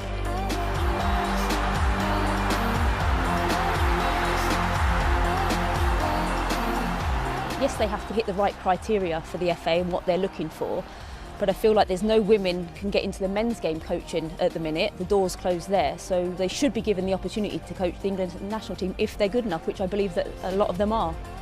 Opinion is divided on the matter, with several of the top players indicating that gender should not come into the equation when selecting this key position. It's who the best person is for the job. I think not necessarily male or female. It's a coach that can bring us good results to continue and hopefully move us from 3rd in the world to 1st in the world. And I think for us it's about just picking the right person for the job. I think the best person for the job, really. A person who's going to come on and take us to that next level and, you know, just give us the best quality that we need. And I think, yeah, whether that's male or female, I think just the right person. Mo Marley, who took on the head coach role on a temporary basis at the end of September, is some people's preferred choice due to her long involvement in the game and her easygoing nature. Well, obviously Mo Marley's very, very experienced at under 19 level, 16 years within the England setup. She seemed like the safe and the right choice. She's got the experience. A lot of the current England players have played under her at international level. I've not heard a bad word said about her. She's very honest, she's a good communicator, and she gets her point out on the field. So she's the main candidate for me. I'm a realist. I want England to be the best in the world, and I'm strong like everybody else is. And it might be at the expense of me. I want the best manager to help England be the best they possibly can be in the future. Well, she's hugely respected within the women's game, and essentially Mo Marley has done what she was asked to do coming in for these 3 games, hasn't she, Alex? Absolutely, she's come in. I think it was definitely the right person to steady the ship through this time. But for me, just even watching that VT, but if Mo wants a job, scream that you want the job. Say you want it. Say you are the best candidate. And watching Mo, I don't think that's what comes across. And as Kelly said in that VT, yes, it would be the safe option, but for me, I don't want the next England manager to be the safe option. Yeah. I want someone who's going to excite this England group, because the talent is there that they could go and medal at the next World Cup. Does Mo excite? I'm sorry, say again. Does Mo excite? I think what Mo's real quality and strengths are in developing players, and I think that's why she's been in the role, and under 19's been very successful at that role. Now, managing senior players is very, very different to managing 19s. Not coaching, but managing is a very different role. So for me, I'm still not quite sure she's the full fit. She's super qualified for the job. Wait and see what the outcome is. Where do you both stand on the whether it should be a male or a female head coach for the women's role? For me, I think it's the best candidate, whether it's a male or a female, whether it's someone from England, whether it's from someone internationally, it has to be the best candidate. I would like to see someone come in, ideally, who's had success at international level, because that's the one thing we haven't had from previous England managers, is someone come in with that on their CV. And it's hard, because when you look at the female candidates at the moment, who is there? Laura Harvey, Emma Hayes has just re-signed for Chelsea. Yeah, Laura take the job. So there actually isn't a lot of candidates. So it's easy to say, yes, it should be female. But like you just said, Rachel, it has to be the right person. You've got teammates still playing in the England camp. What have you had any conversations with them about playing in the England camp under Mo Marley? Yeah, I think it's been hard because of the off-field stuff that's been going on. So it's necessary. It's the environment's kind of been weird at the moment. Is that down to Mo? No, I think just it's a whole course of events. Best candidate is the word that sort of was uttered a lot in that VT, and you've both said it as well. Any names you want to put forward for best candidate? It's really hard. Laura Harvey's just taken another job in America. Yeah. So for me, I'm struggling. Who is there? She would have been a standout candidate for me, to be fair. I mean, as I said, with the international success, I'd be looking at Jill Ellis. I mean, who knows if she's even available, but she's, won all kinds of things with the US. She's originally from England. She's a female manager. Perfect fit in some ways. Whether she's up for this job at this moment in time, I'm not quite sure. I suppose when you look closer to home, who's there? The Man City manager, Nick. I don't know if he's in the running for the job. Done very well at Man City. But I don't know. I'm not sure. Plenty of his players as well in the England squad. We do believe that interviews are taking place next Monday, so perhaps we will know a little more quite soon. But there was news yesterday from Birmingham City ladies, who announced that their goalkeeper, Ann-Katrin Berger, has been diagnosed with cancer at the age of 27 and will undergo surgery next month, and we all wish her all the very, very best with her treatment and recovery. Well, there's more sport for you to enjoy this weekend. Match of the day is back tomorrow, 10:45 p.m. on BBC One. And then the World Cup draw, something for England fans to look forward to. Friday, 3 o'clock on BBC Two. We won't mention Scotland fans like myself. Match of the day live, FA Cup, the second round comes from AFC Fylde against Wigan Athletic. That is on Friday night at 7:30 on BBC Two. So Kazakhstan goalkeeper, we believe she may not come out for the second half, and she's had a very eventful first half. She has. I think she was getting pelters from Jonathan Pearce, by the way, in commentary, so I would like to back her a little bit. She came onto the pitch with strapping on her right. Was clearly struggling with that initially. Then she hurt her left knee. I don't think it helped things. She came up for a first cross and it didn't stick. She's made a really good save against Alex Greenwood, so I mean, it's the biggest night of her international career. She's going to be nervous, and having a couple of knocks is not going to help. So I think we're going to see the Kazakhstan substitute goalkeeper come out for the second half.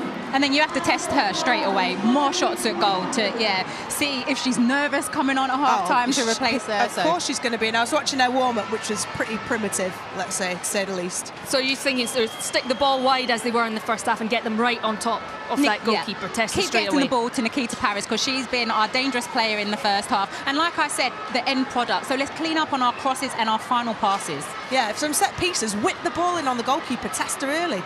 Well, let's see if they do that. The teams are out on the pitch. So let's get back to our commentary team. Jonathan Pearce with Sue Smith for the second half.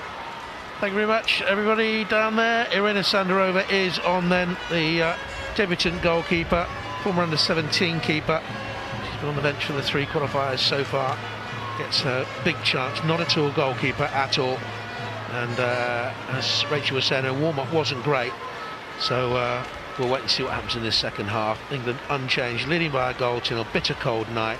Enthusiastic crowd.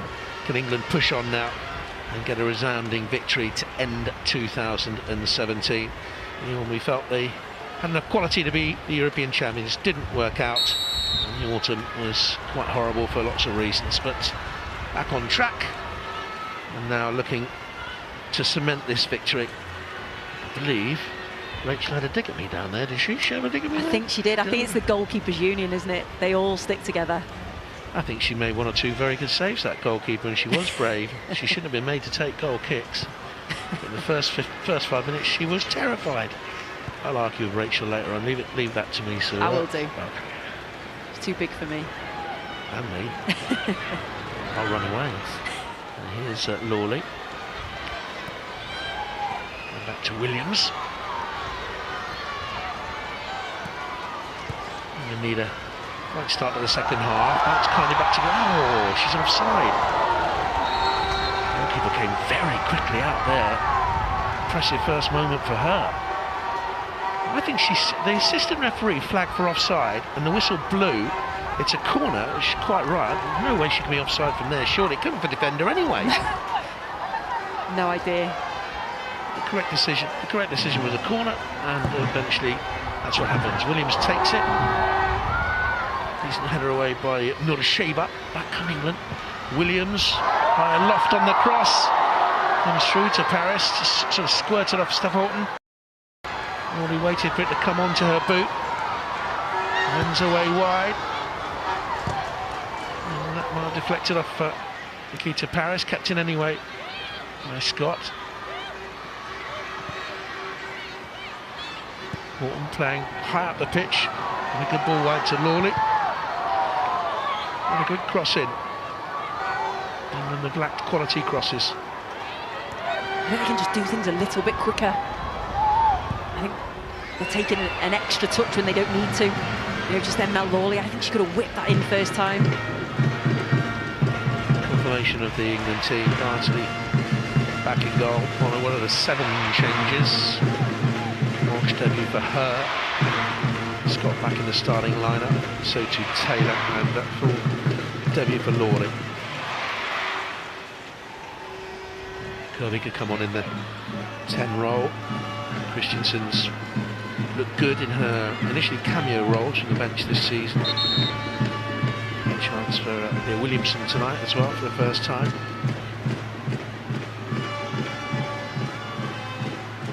A little break in play, so I'll ask you about the thoughts down below us. Well, let's have your thoughts now, shall we, on that England setup.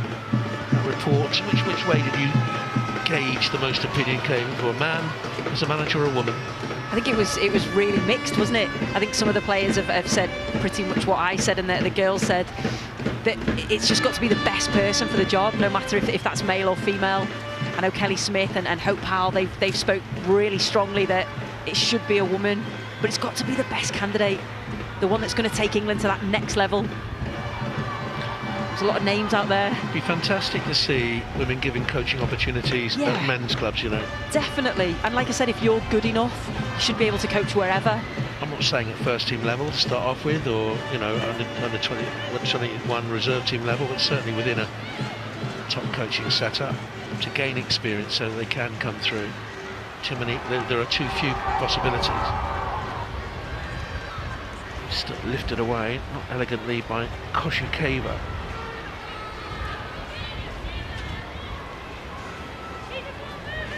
It'll be a throw to England. Greenwood will take it.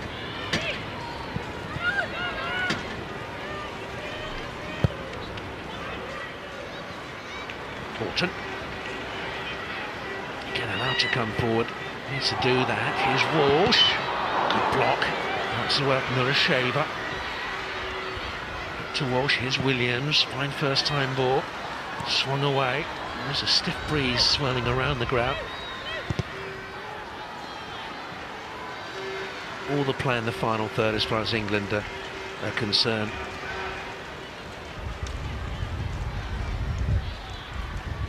We hear the wind on the effects microphones. Yeah, we're about 1,000 feet up after all. Here's Bronze. That's a corner kick for England.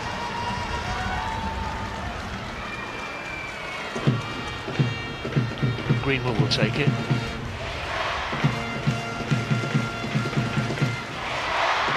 She has to try and test the goalkeeper now. Good impressive setup from the corner here, England, the way they've lined up. Good rotation in there as well. Horton's found space, back stick, good set piece work. But didn't come to anything in the end. It was cleared away by Shumbai Kizi. Comes across the far post there. A little push, I think, in there by Gemma Bonner. So, I think if Mo Mali wins this and wants the job, she'd have made a very good case for herself to be the England manager. If she wants it, that's the big thing. If she doesn't want it, would Nick Cushing, he'd be my favourite. I'd be surprised if they go for him if they don't get him. Yeah, he's got to be right up there. What he's achieved with Manchester City. Obviously, you look at the amount of Manchester City players that are playing tonight. He knows how to, again, he knows how to manage the players. He's a very good coach. Everybody speaks really highly of him. He's got to be one of the favourites. Half the team comes from Manchester City these days. That's a mistake. It's Paris, one of those Manchester City players, back to another one. Jill Scott. Greenwood of Liverpool. Fourth in the table at the moment. That easily through then towards the substitute goalkeeper, Sandelova. Of the others mentioned there by the girls at half-time, Laura Harvey, she's at the States now. Emma Hayes, as they were saying, new contract at Chelsea. Yeah, again, two quality lady coaches, and it obviously Emma Hayes signed that new Chelsea contract. She wants to do as much as she can with Chelsea. I think she wants to win the Champions League. How about Jill Ellis? That was an interesting name to hear. Yes. And I wouldn't be surprised if she was interested in the job, English-born. And again, she's somebody that has won things with America. She's used to winning on an international stage. So to bring her in would be another great shout. There's lots of good names out there, and I suppose it's whoever the FA feel is right to take the girls forward. It'd be great to see Casey Stoney involved. Yes, and that'll be something I'm sure for the future. The likes of Casey Stoney, Rachel Yankee, Kelly Smith, they're all doing their coaching badges.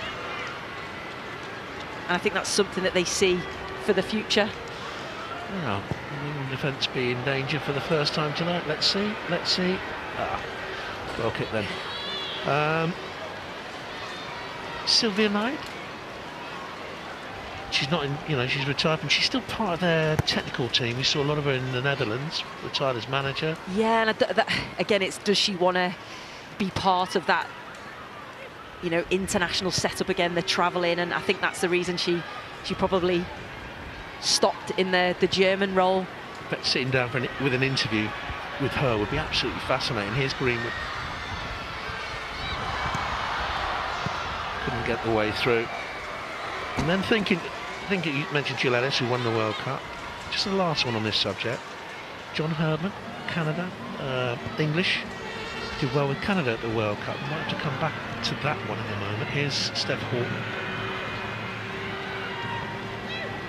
You see Bronze. I think he won the job. But whether he's the right sort of couch, I'm not too sure. Been cleared away now. He's a Geordie, isn't he? Yeah, he just had that sort of spat, didn't he, with Mark Sanson. He said some uncomplimentary things in the World Cup that count against him. obviously he's managed New Zealand. Good coach. So, yeah. Interesting. I think it'll be Cushing, but we'll wait and see. Anyway, England on the attack. Away the game, really. Lawley, a long way round. Being chased, gets a shot away. Good judgment.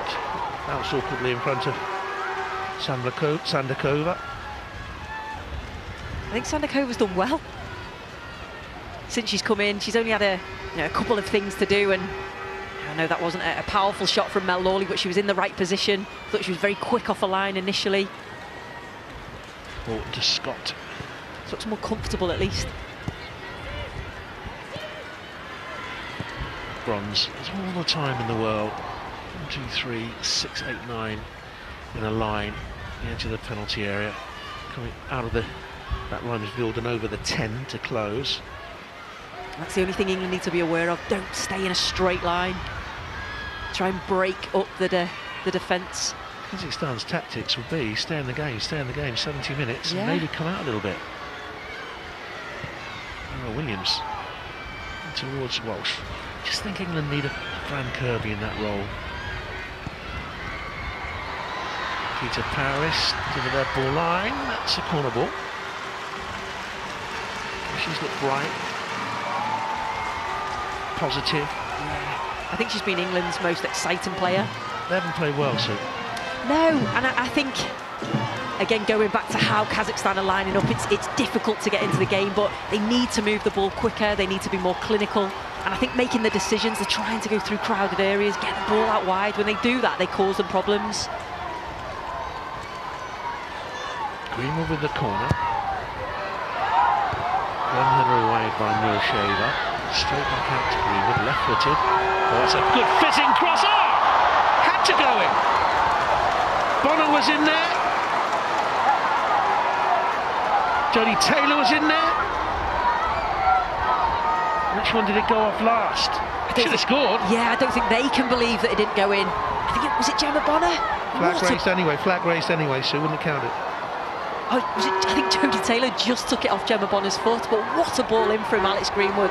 That's whipped in with so much quality. That would have gone in at the far post, I think. Jodie Taylor just took it off Gemma Bonner. The assistant on the far side raised the flag anyway. Bit of a let-off. It would have been offside. Gastanova with a long ball forward. Kazakhstan, damage limitation, their main aim. What a forlorn job for Sol Karabayeva up front. The distance between the midfield and the centre forward, Kazakhstan. 30 yards, yeah, sometimes it's been. Work your socks off all night long, you won't get the ball. But keep working, it's a forlorn quest that, isn't it? Steph Horton into Jill Scott. Did you ever do that? That roll. Oh, it's a good ball in by Williams, and the goalkeeper substitute half-time does really well. Sandalova. Again, a really positive run from Nikita Paris. Good timed run, great way to pass from Farrah Williams. Goalkeeper does so well. Again, to see the danger, sees that Nikita Paris has got in beyond the defence and comes out quickly. Did you ever have to play that role ever up front, or were you always a wide player? Yeah, I was either wide or midfield, so I didn't, thankfully. I would have hated it. I don't mind working hard for the team, but you want to see the ball. In a way. Shaver tried to find Karabayeva to hold it up. It didn't stick, it's come back England's way. He bounced off the referee, but comes to Greenwood nonetheless. So they tried to make one of those runs in behind. They haven't found it. They haven't found it all night long with those passes. Bonner, very steadfast. Played a couple of World Cup qualifiers for 2015, Gemma. I don't think she was near the squad at the end. I think she's got to keep playing well for her club. If she'll feel that there's a position there up for grabs. The Horton-Millie-Bright combination is very much first choice, though. Definitely. That's Farrah Williams. Horton saw the opportunity to get it wide, but So too did Babchuk, who got it away. Bronze missed again in the middle, but it come to Taylor this time, and it's bounced off the post, and Taylor couldn't get to the rebound. It bounced off Nurasheva nearly into her own goal. Kazakhstan got lucky. They got really lucky. It's just a delivery into the box. Jill Scott miscontrols it, and I thought that was going in. Jodie Taylor again reacts well, but just couldn't get that final touch. Got to say, it was actually decent defending in the end to clear it. Away by Nurasheva.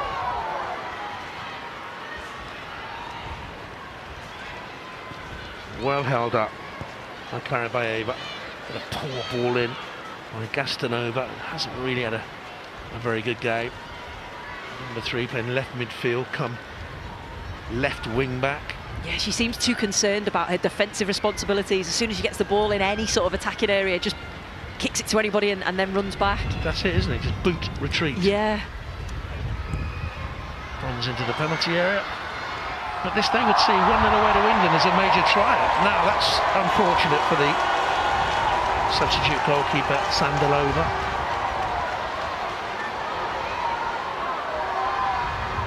Yeah, she comes out to try and stop it going for a corner, and I think she just takes her eyes off it. Slips out of her arms. Mistake.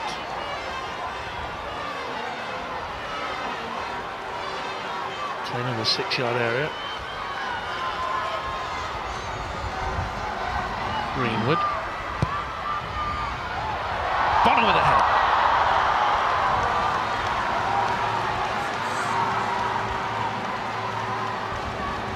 They know each other well from the Liverpool connection. It's a great delivery again from Alex Greenwood, and I think Gemma Bono she'll feel herself that she should have done better. Gets in front of the defender well, just can't get any connection on it.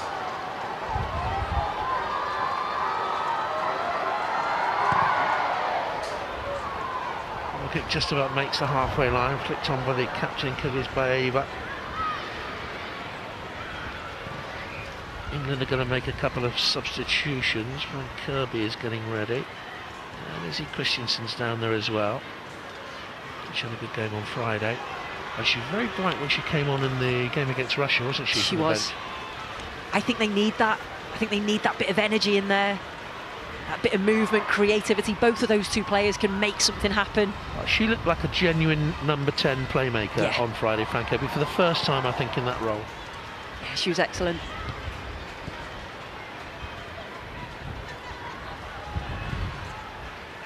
Ara Williams. Bronze. Patience is the byword. Key word of the night, and it was laid out in tonight's match programme actually by Mo Marley.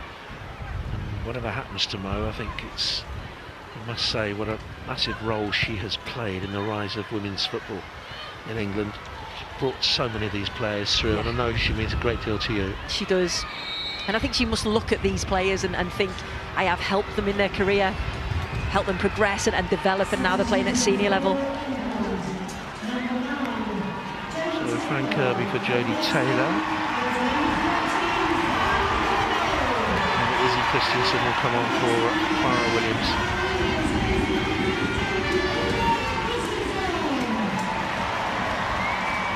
I don't think Izzy will sit. No, I think Kira Walsh will go back into her normal position. I prefer her in that position, getting on the ball, making things happen from deep. I think she'll be more comfortable there as well.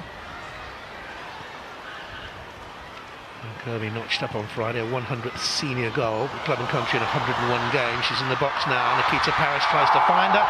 Deflected back to the goalkeeper. Big appeals for a penalty. What's she given here? Well, she's given a yellow card, so she must have given a penalty. She hasn't pointed to the spot yet. It is a penalty to England. Oh, that's harsh, isn't it? Almost point-blank range. And she got out of the way. Frank Kirby missed one against Russia, scored one on Friday against Bosnia-Herzegovina. She's only been on the pitch for a couple of minutes, if that.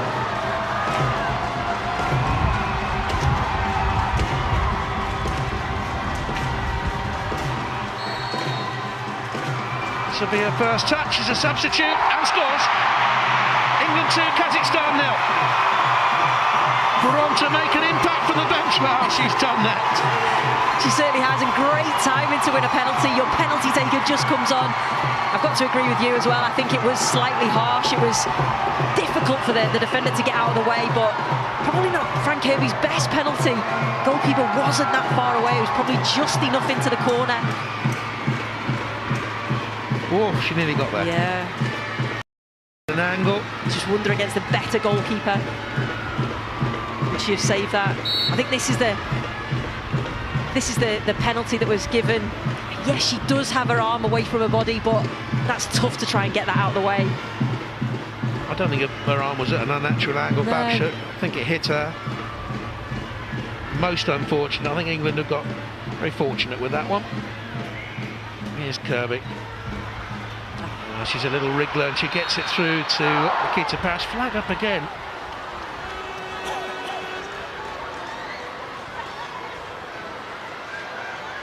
Oh, yeah, she's well off. It's a good decision. But that's what Frank Kirby brings. Gets on the ball, a couple of touches and a vision and a quality of pass. I say, cold night. We've had a very warm reception by everyone at the Colchester community. Saying my first time here, and I didn't go to Layer Road, one of the few I haven't been to, so another one I can tick off. And it's a tidy stadium. It's right on the road to London, main road, and we're on the road to France 2019 in the World Cup. Often past this, we go to a music festival every year called Latitude, so we pass this on the way up.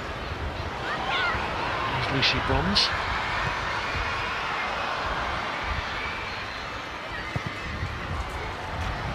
Throw to Kazakhstan. Yep, big travel up in a camper van, the 5 of us. So we're in a good state going up. Doesn't smell quite the same coming back after 4 days at a music festival, I can tell you. But there you are. All the modern pop combos go there, the Platters and Herman's Hermits, all those bands of today. No, it's a great festival, that. You're going to get free tickets now, aren't you? It's a good ball forward by Steph Hall. Well, attempted, just too much fizz on it in the end, and the goalkeeper comes and scores. I can't even remember the names of the bands that we see. My wife and kids all stand near the stage. I stand near the bar, which is probably why I can't remember the names of the bands the next day, to be honest. I just twigged it. Here's Scott, Paris, Bronze.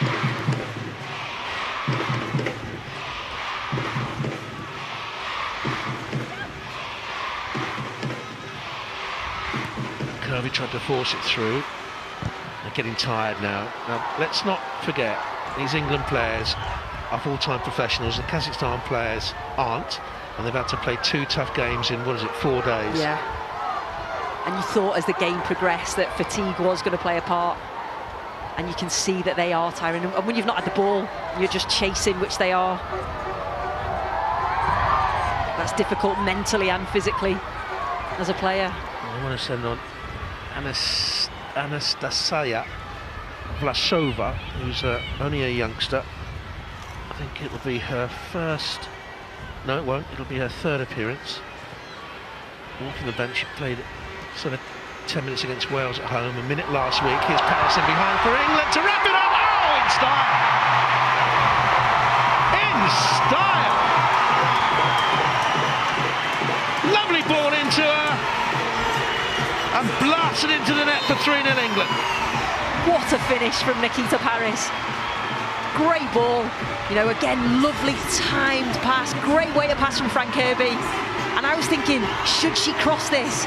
No, she definitely shouldn't, because that was a fantastic... She is onside, times it well, absolutely blasts it past the goalkeeper. But Frank Kirby, brilliant. She's made a difference since she come on, scored the penalty, created one. Brilliant finish. 3rd of the campaign. She scored in all the World Cup qualifiers now. It's that delight, isn't it, when she scores? It's 3 in 4 games this season for England and 7 in 18 internationals. Here comes the young substitute. 21. Made a debut in that home game against Wales when she came on for the last 10 minutes or so. She replaces Castanova,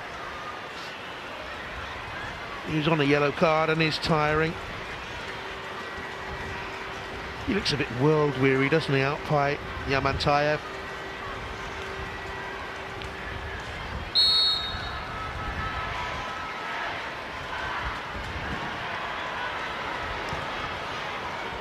I wonder where she'll go. The young substitute, she is a defender.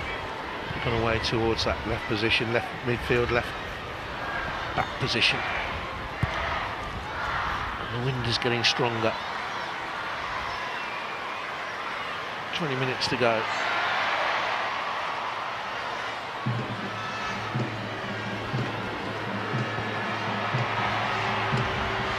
To the box.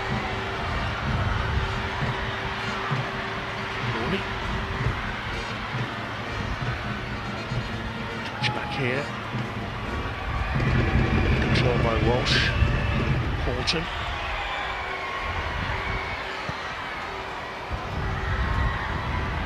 Greenwood. Slammed away by the tall figure of Krasikova, Ekaterina Krasikova, a regular for the last 3 qualifying campaigns. She's one of the most experienced players they have out there, approaching 50 internationals now.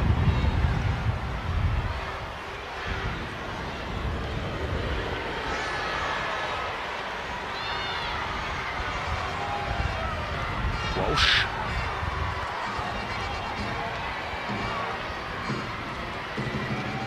Walton's underneath this.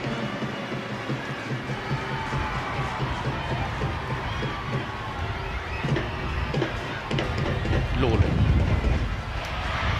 Windy old night now in Essex, and squirted away by Kosheva. And it's a question of how many England will get. 9,643 at the community stadium. So at least 20,000 fans have watched England over the last 4 or 5 days.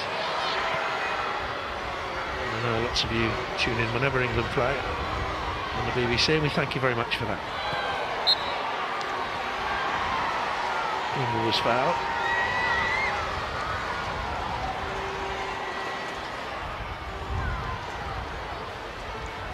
Thanks very much for the messages of support you give us. That's mainly from your mum, Sue, to be honest. Yeah, it is. She's always tuning in.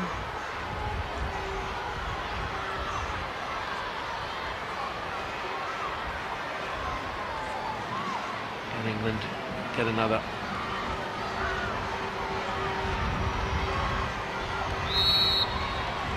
Christensen may well go for goal here. No, it's beyond the far post area. It's like almost being held for me. I think there was a little bit of a pull on her by the substitute. I think she's appealing for that as well. Sivlasova has her arms on Horton as the corner comes in.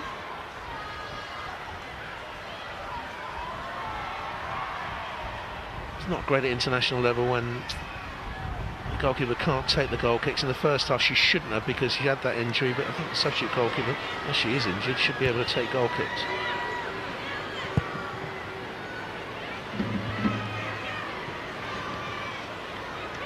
Sayeva. It's been fouled there by Jill Scott. Good protest from the referee. Very conservative performance by the captain of Kazakhstan. England knew that she and the 10, Vildanova, would simply man mark and do very little else, and that's been the question of the night for England, how to get beyond that system. The England wall is back around about 7.5 inches. Still not about 10 yards, nowhere near 10 yards away. Blasted by Kyrgyzbayeva.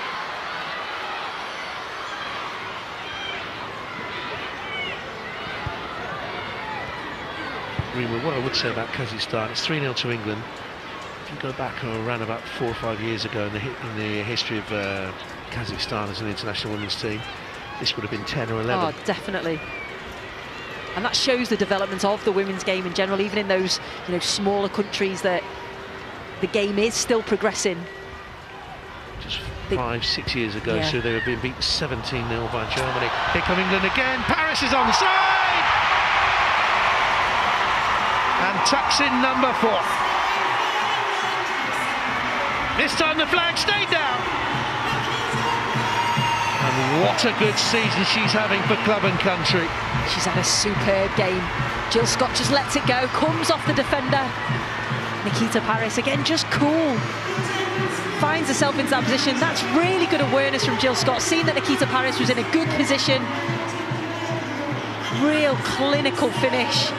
In fact, there was 2 dummies. First, Frank Kirby. Awful defending again. Either looking for the offside. Great finish. Well, Paris gets her second in 7 minutes, but significantly England made the double substitution on 63. It was 1-0. 12 minutes later, they're 4 to the good. And the substitutions really made a difference. Well, Frank Kirby again involved in that goal. I think she had a stab at playing further up the field. Here Walsh looks more naturally suited to the deeper role. She does. It's Paris on a hat-trick now. I think if you play though week in, week out at that position, when you come in, especially when it's your first game. Look for Kirby at the far stick. She got it well. Christensen bundles it in. Now England are running right. That's 5. Just easy for England, isn't it? Well, Mo Marley, whether she takes over as England manager permanently or not, made a double substitution and they've both scored. And she's all aglow, is Mo, and quite rightly so. You've been waiting for that. Good delivery from Alex Greenwood. It's Frank Kirby again involved. The 2 substitutes combine. She gets the ball back into a dangerous area. Izzy Christiansen. It's in front of her defender. And it's an easy finish for her, but it's that run, it's that late run, and that's what she's always been known for. Substitution here for England happening as Jess Carter comes on, her debut. She was on the bench against France. She dropped out of the squad against Russia with a thigh strain. In the squad again. She scored on her debut for the under-19 side for Mo Marley. And in the under-19 Euros for her, now gets her debut at senior level.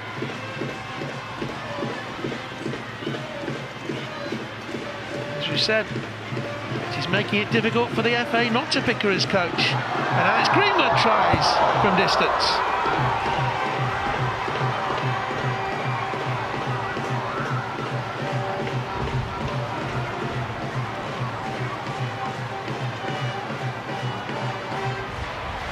Delivered from range. Raw's going over.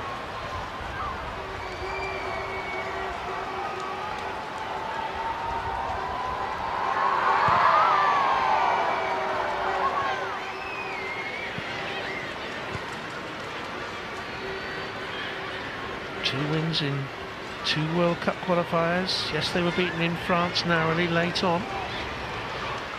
So CV is strong. And know all about her, of course, the FA, O'Malley. It's all over the top by Walsh. She just seems to enjoy herself more in that deeper role, so she's had a good debut. Yeah, I think she has as well. She's got a little bit more time and space. I said earlier, she can see a pass and she's got the quality to execute it. I think when she's a little bit further forward, there's not as much time, especially when you're playing against a team that are going to double up, treble up on you. Morley looking for Greenwood, slips away. Some players simply like seeing everything in front of them. Yeah, of course, yeah.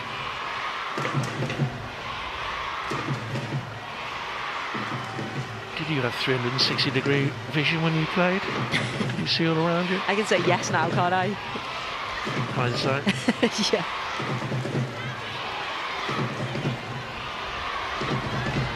Kirby. Lawley. Greenwood. Goalkeeper was teased by the cross. England now playing far more relaxed than they were for the major part of the game. But they kept their patience, they did what their manager asked them to do, their interim head coach.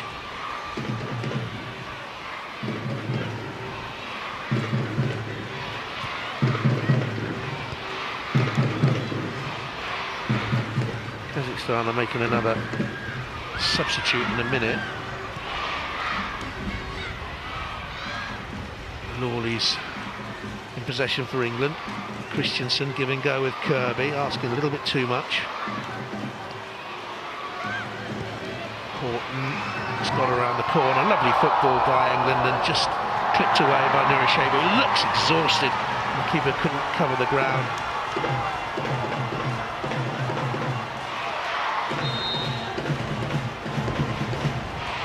And here comes the substitute. Ashilkan Turlivikova. She came on for 8 minutes against Wales away. She's 18. She's a former under-17, under-19 international. She played one game in qualifying for the European Championships against Israel. It's only her third appearance then for her country. She plays for the City Ushore club. Finished one off the bottom of the table this season, only 5 in the league. In comes the cross. Shaver missed it. Ooh, it's cleared away. I think it was the substitute who just nicked that out then. It might have been Vlasova who cleared it.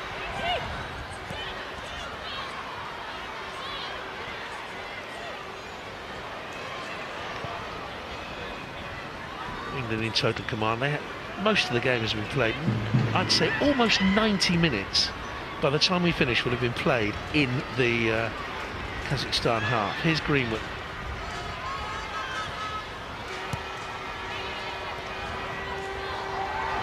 Good run by Lawley. Greenwood to the box. Given away by Nurisheva. 75% possession for England. I'd love to see one of those action heat maps to see where. I don't know whether we have them tonight. Maybe we could make one up with fuzzy felt or felt tip pens. I'm sure they do that anyway on the telly. I think it'd be quite easy to do, wouldn't it? I saw Shearer on Match of the Day on Saturday, gets his fuzzy felt out and makes it up anyway. There's Horton. Just Carter as fourth of those corner goal kick. Most people watching this won't have a clue about fuzzy felt, will they? But she's actually thinking, the goalkeeper there that went off at half-time, where can I get my next fuzzy felt kit from? She's asking now that. I think they're in the sales, she's asking, that's that other substitute. Black Friday, fuzzy felt deals. I was going to say that. Must be half price.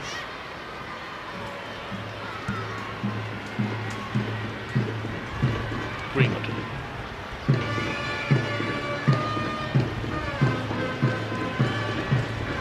Another bright cameo role from the bench by Christensen. Do you know what she does so well, is Christensen? She just finds those little bits of space, those little pockets. First thought in her head is how to get the ball forward. Yeah. How to move the ball forward quickly. Looked a little bit tentative of the Euros in the summer, but this season, I think partially due to fantastic form for her club, but she's scored in the last six or seven games, hasn't she, for Manchester City? Here's Jill Scott. Steady performance by Jill, always is. Yeah.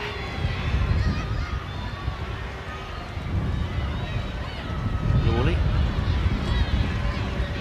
Well, I hope everyone can hear the wind getting up.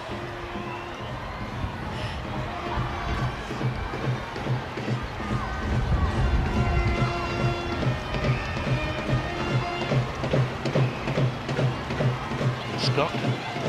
So you've got to name your player of the match in just a minute. Christensen into Paris. She'd be a contender, of course. Walsh has had a good debut.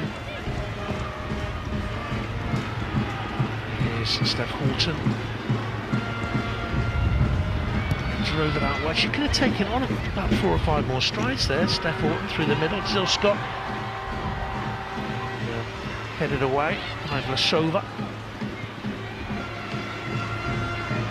The substitute, Tulibekova, came on up front, has touched the ball yet. Here's Jill Scott. Push, Kirby.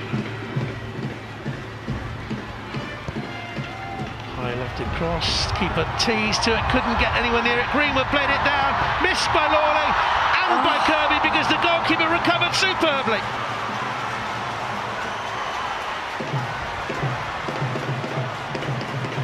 Well done, the young goalkeeper.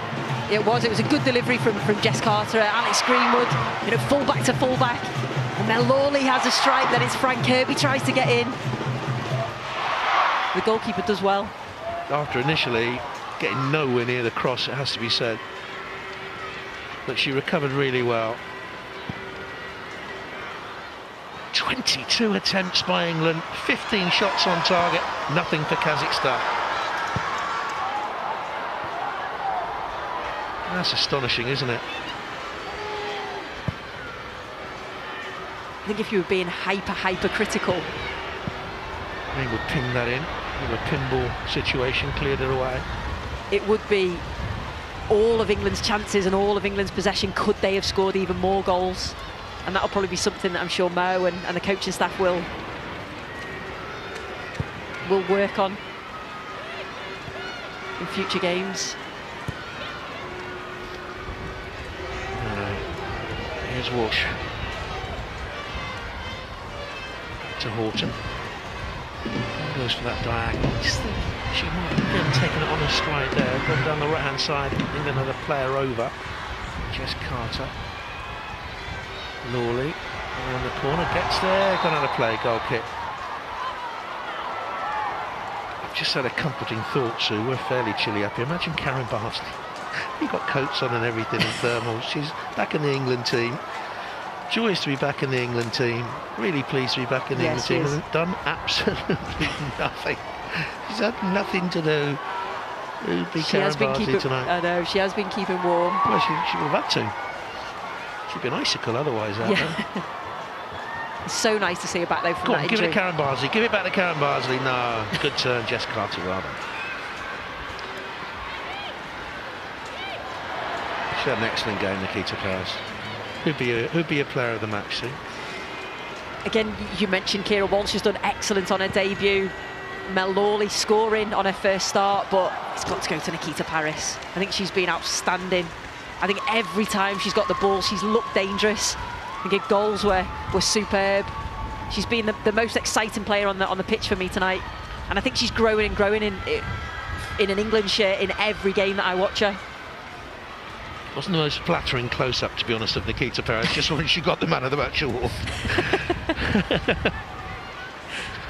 3 minutes to go. She won't mind. No, she won't. And she's just got this infectious love of the game, hasn't she? Yeah. It's a work rate off the ball as well. I know we're praising her attacking play, but she never stops running. On that. Oh, that's a lovely running again by Paris on a hat-trick. Keeper blocked. Still the smile, but she knows that could have been an international hat-trick, and they don't come around very often. That out-to-in run has just worked every single time for Nikita Paris. Full-back centre-halves just can't deal with her pace and her direct running. You can see what she's trying to do. She's trying to just chest the ball forward, but goalkeeper just gets a hand to it. Jill Scott loves to get a goal tonight. Christensen screening the ball.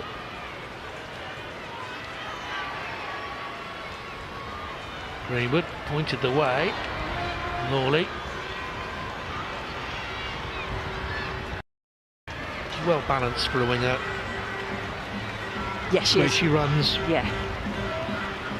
She can go inside, she can go outside.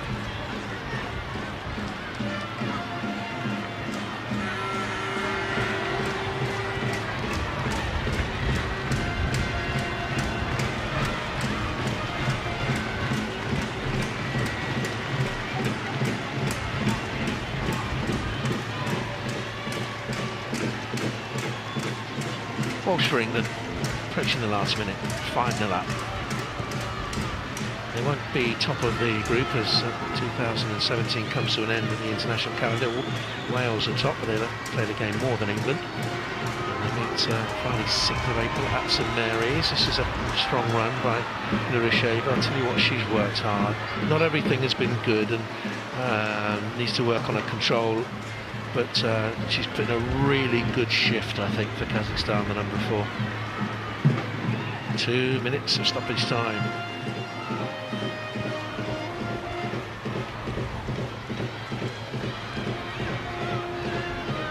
Scott Kirby around the corner. Christensen looked for her again. Nurisheva just lofted away. She's weary now. Nikita Paris looks really fresh. England's fitness should tell, and has told, in the last quarter of the game.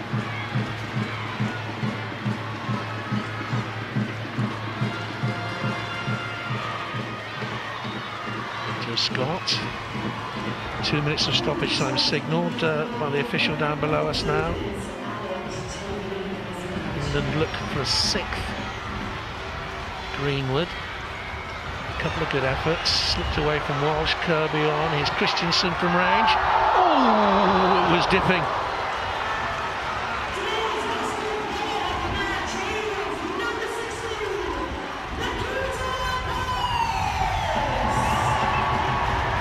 Thought this was just going to sneak in. Again, spoke about Alex Greenwood's technique. This is another quality technique. Thought was just going to go into the top corner, didn't miss by much. And she does that on a regular basis for Manchester City, has those shots from outside the area, usually test the goalkeeper. She's got 7 in her last 6 for Manchester City. There's a foul, Vlasova cutting the legs from underneath Peter Paris. Very raw when she was announced as your man of the match there. Sue, did you notice it? Did they agree? No, I think they did, yeah. We all agree with you all the time, you know that. Here's Greenwood. All he's awaiting. Christensen.